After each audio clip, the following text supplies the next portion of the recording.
जय श्री राम। आज हम सुनने जा रहे हैं एक अत्यंत पवित्र कथा, मनु और शतरूपा के महानता, उनकी भक्ति और भगवान से प्राप्त दिव्य वरदान की। यह कथा तुलसीदास जी के रामचरितमानस में वर्णित भगवान राम के चरित्रों का आधार है। मनु और शतरूपा मनुष्य जाति के आदि जनक और जननी, सच्चे अर्थों में धर्म, सत्य और भक्ति के मार्गदर्शक। तुलसीदास जी बताते हैं कि वे केवल राजा रानी ही नहीं थे, बल्कि सत्य के उपासक, शांतचित्त, अत्यंत विनम्र और भगवान के अनन्य भक्त थे।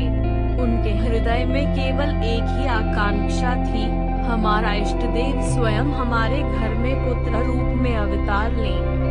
इस दिव्य संकल्प को पूर्ण करने के लिए मनु और शतरूपा ने राजपाट त्याग दिया, वनों में गए, पहाड़ों की कंदराओं में, नदियों के तट पर उन्होंने कठोरतम तप किया।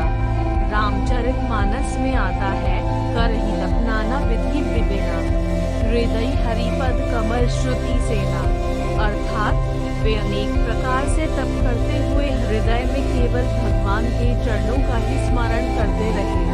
उनकी तपस्या इतनी दीर्घ और कठोर थी कि मौसम बदलते रहे, समय बदलता रहा, पर उनका संकल्प नहीं डोला। उनका लक्ष्य एक ही था, भगवान का साक्षात दर्शन।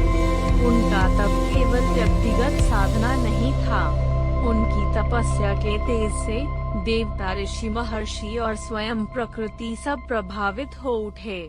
उनके शरीर क्षीण हो गए, पर मन दृढ़ हो गया, आत्मा चमक उठी, अंतर्यात्रा तेज हो गई। मनु शतरूपा की तपस्या एक संदेश देती है, जब संकल्प शुद्ध हो तो संसार की कोई शक्ति मार्ग से विचलित नहीं कर सकती। जब तप का घड़ा भर गया, जब आत्मा पूर्ण शुद्ध हो गई, तभी दिव्य प्रकाश प्रकट हुआ।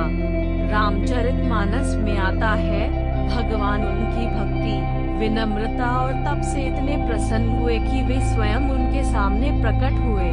भगवान ने कहा, मनु, शतरूपा, तुम्हारी भक्ति अमोघ है, तुम जो चाहो वह वरदान निश्चय ही मिलेगा। मनु और शतरूपा उस क्षण की प्रतीक्षा में सदियों से खड़े थे, उनके नेत्रों से अश्रु बहने लगे। मनु शतरूपा ने अत्यंत विनम्र होकर कहा, हे प्रभु, हमारी एक ही इच्छा है, आप हमें पुत्र रूप में प्राप्त हों। यह सुनकर परम प्रेममय भगवान बोले, तथास्तु, और यह वरदान ही आगे जाकर मूर्त रूप लेता है।